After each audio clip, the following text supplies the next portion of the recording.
अस्सलाम वालेकुम viewers, I am Hina Mahjabeen. I hope you all will be fine. आज मैं आपके साथ शेयर करने वाली हूँ MGT 502 ऑर्गेनाइजेशनल बिहेवियर के GDB नंबर 1 का idea solution. But solution share करने से पहले अगर आप मेरे चैनल पर न्यू हैं देन प्लीज़ मेरे चैनल को सब्सक्राइब कर दें और बेल आइकन को क्लिक करना मत भूलिएगा ताकि upcoming lectures, different assignments, quizzes and papers के नोटिफिकेशंस आप तक पहुँच जाएँ।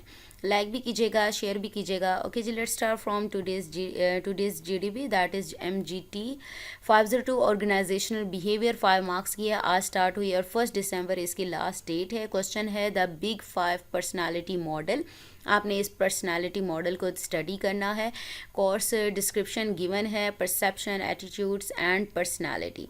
स्नैरियो गिवन है, आपने इस स्नैरियो की बेस पर क्वेश्चन का आंसर देना है। तो लेट्स सी, स्नैरियो में मैंने कुछ जो मेन चीज़ें थी जो सेपरेट थी उन्हें डिफरेंट कलर से हाईलाइट किया है। यहाँ पर सिनेरियो तो बाद में देखेंगे, क्वेश्चन की तरफ चलते हैं। साथ साथ मैं आप लोगों को बताती रहूँगी। क्वेश्चन हमारा है identify the corresponding personality traits of the 5 team members. यहाँ पर आमना, अजहर, फैसल, हुमा एंड अवैस, ठीक है, 5 टीम मेंबर्स गिवन हैं और based on the big 5 personality model जो है उसकी बेस पर आपने इन टीम मेंबर्स के जो पर्सनालिटी ट्रेट्स हैं उनको आइडेंटिफाई करना है, यानी शनाख्त करनी है। नोट यहाँ ईच एम्प्लॉय में exhibit more than one trade but select the most prominent one. एक से ज़्यादा ट्रेड्स भी एग्जिबिट कर सकता है, यानी रिलेटेड हो सकता है, लेकिन आपने मोस्ट प्रोमिनेंट ट्रेड्स बताने हैं वो क्या हैं। अच्छा, इनके ट्रेड्स पहले तो हम देखते हैं कि बिग 5 पर्सनालिटी मॉडल क्या है। मैं आप लोगों को पहले भी बता चुकी हूँ, जब भी मैं आइडिया सोल्यूशन आप लोगों के साथ शेयर करती हूँ तो मेरा पर्पज़ ये नहीं होता कि जस्ट आपको चीटिंग प्रोवाइड कर दूँ। मैंने आपको समझाना भी होता है कि क्या चीज़ कही जा रही है ताकि आपके एग्ज़ाम वगैरह में भी आए तो आपको हेल्पफुल हो, ना कि इसी तरह से कॉपी पेस्ट करवा दूँ। कॉपी पेस्ट नहीं करना अपनी वर्डिंग में, लेकिन यहाँ पर जस्ट आइडेंटिफाई लिखा हुआ है, यानी शनाख्त करनी है। आपको कोई इसकी डिटेल देने की ज़रूरत नहीं है। इसके इंस्ट्रक्शंस वगैरह भी पढ़ लें, इसके इंस्ट्रक्शंस में भी कुछ नहीं लिखा हुआ कि आपने इसको ना बताना भी है कि एक्सप्लेन करें या जस्टिफिकेशन वगैरह दें। कोई जस्टिफिकेशन देने की ज़रूरत ही नहीं है। जस्ट आपने इसके जो पर्सनालिटी ट्रेट्स हैं इस बिग 5 पर्सनालिटी मॉडल के अकॉर्डिंग वो आइडेंटिफाई करने हैं कि इन एम्प्लॉयज़ में क्या क्या पाया जा रहा है। तो मैं आपको हैंडआउट्स की तरफ लेकर चलती हूँ। हैंडआउट्स का पेज नंबर हमारे पास है, ऐसे पेज नंबर 18 है अकॉर्डिंग टू PDF, ठीक है। तो हमारे पास ये है the big 5 personality traits are extraversion, जिसमें पॉजिटिव अफेक्टिविटी आती है, न्यूरोटिसिज्म है, नेगेटिव अफेक्टिविटी आती है, एग्रीएबलनेस आती है, कॉन्शियसनेस है, ये कॉन्शियस नहीं है, ये कॉन्शियसनेस है, एंड ओपननेस टू एक्सपीरियंस। अगर एक्स्ट्रावर्जन यहाँ पर पॉजिटिव अफेक्टिविटी, कितना सोशलाइज है पर्सन, कितना टॉकेटिव है या कितना कॉन्फिडेंट रखता है अपनी बात करने के लिए, लोगों के साथ घुलने मिलने के लिए। न्यूरोटिसिज्म है, नेगेटिव अफेक्टिविटी आती है, यानी वो किस तरह से अपने इमोशंस को कंट्रोल करता है, किस लेवल तक या कितने अच्छे से, जैसे अपनी सैडनेस है, एनग्जाइटी है उसको। एग्रीएबलनेस यानी सिंपथी से रिलेटेड है, और कितना आप लोगों के साथ अच्छे से रहते हो, कितने हमदर्दी करते हो, इस तरह से है। और कॉन्शियसनेस में आ जाता है हमारा कि किस तरह से आप वेल ऑर्गेनाइज्ड वे में अपना वर्क करते हो, कितने गोल ओरिएंटेड हो आप। एंड नेक्स्ट आ जाता है ओपननेस टू एक्सपीरियंस, कितने क्रिएटिव हो, कितना नई नई चीज़ों को एक्सपीरियंस करते हो। तो यहाँ पर ये 5 ट्रेड्स हैं, 1 2 3 4 5 हैं। इन्हीं ट्रेड्स में से आपने आइडेंटिफाई करना है। चले वन बाय वन हम पढ़ते हैं। Amna is always eager to try new approaches to problem solving and she frequently suggest innovative ideas during team meetings.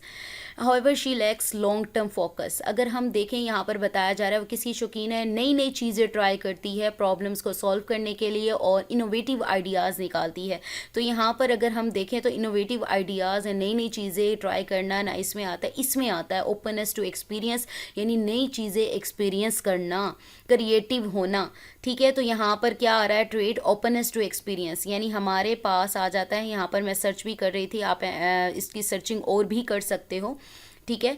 तो यहाँ पर ओपननेस आ गया आपके पास। अच्छा जी, यहाँ पर इसीलिए मैंने राइट किया है, आपने जस्ट आइडेंटिफाई करना है, इसीलिए मैंने जस्ट यहाँ पर राइट किया है आमना ट्रेड को प्रेजेंट कर रही है, ओपननेस टू एक्सपीरियंस। और मैंने आपको बता दिया, आप चाहें तो बेशक एक लाइन में यही चीज़ इसी को एक्सप्लेन करके लिख सकते हैं, ठीक है। वो न्यू अप्रोचेज़ जो है वो अडॉप्ट करती रहती है, ट्राई करती रहती है प्रॉब्लम सॉल्विंग के लिए, और क्रिएटिव है यानी न्यू आइडियाज़ प्रेजेंट करती है, ऑलवेज सजेस्ट करती है।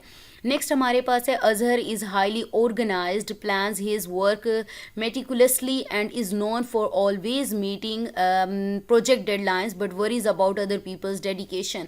अगर बात करें, मैंने आपको यहाँ पर बताया था कॉन्शियसनेस के बारे में कि इसमें ये होता है कि कितना आप अपने वर्क को अच्छे से करते हो, ऑर्गेनाइज्ड वे में करते हो, या कितने गोल ओरिएंटेड हो। यहाँ पर बात आ रही है कि अपनी जो डेडलाइंस वगैरह है उसको कंप्लीट करता है और हाईली ऑर्गेनाइज्ड है, यानी अपने वर्क को ऑर्गेनाइज्ड वे में करता है। तो इसका यहाँ पर क्या आ जाएगा, कॉन्शियसनेस आ जाएगा, ठीक है। ये ट्रेट आ रहा है, वो मैं आपको दिखा देती हूँ यहाँ पर। ये देखिए अजहर के सामने क्या लिखा है, कॉन्शियसनेस राइट कर दिया, ठीक है। नेक्स्ट हम ट्रेड की तरफ चलते हैं। थर्ड वाला हमारे पास आ गया, अजहर का भी हो गया, Faisal is considered as moody but most people agree that he is usually outgoing and energetic है। He enjoy socialising with colleagues and often takes the initiatives to lead group activities. क्या है, मैंने किस बारे में आप लोगों को बताया था कि इसमें आता है यहाँ पर एक्सट्रोवर्जन आता है, पॉजिटिव अफेक्टिविटी कि वो एनर्जेटिक है, इनिशिएटिव्स लेता है, टॉकेटिव यानी कॉन्फिडेंट है अपने वर्क के बारे में और लोगों से जल्दी घुल मिल जाता है, ठीक है। यहाँ पर इसका ये आ जाएगा। तो मैं आप लोगों को यहाँ पर थर्ड वाला हमारे पास है फैसल का है, तो फैसल का हमारे पास क्या आ रहा है, एक्सट्रोवर्जन आ रहा है, ठीक है। नेक्स्ट आप आ जाएं, फैसल के बाद है हुमा।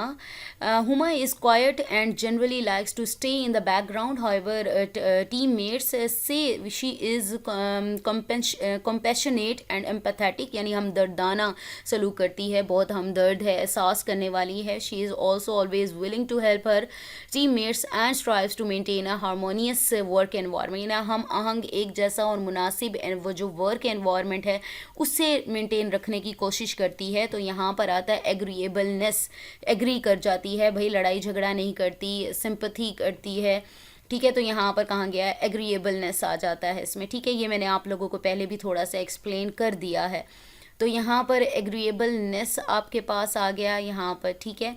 तो ये फोर्थ हो गया। अब फिफ्थ हमारे पास क्या है, अवेयर tends to be anxious and worries about work related issues even in situations where there is no apparent reason for concern, यानी वो मूडी है, क्या है, हमेशा परेशान रहता है, सैड रहता है और उन सिचुएशंस में भी ओवर रिएक्ट करता है जहाँ पर कोई सीरियस बात नहीं होती।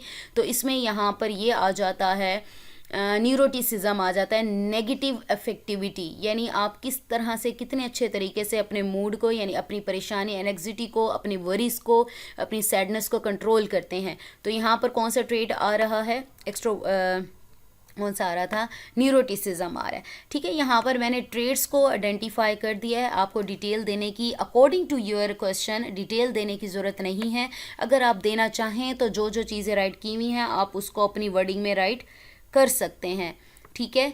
तो ये था आइडिया सॉल्यूशन जो मैंने आप लोगों के साथ शेयर कर दिया। तो आप खुद भी इस पर सर्च कर सकते हैं, बल्कि कीजिएगा ताकि और चीज़ें भी आप लोगों को पता चलें। जैसे मैं आपको दिखा रही थी कि वेबसाइट पे मैंने भी सर्च किया है, तो उसके बाद आप लोगों को प्रेजेंट करती हूँ मैं कोई भी चीज़, सर्चिंग अपनी सर्चिंग के अकॉर्डिंग।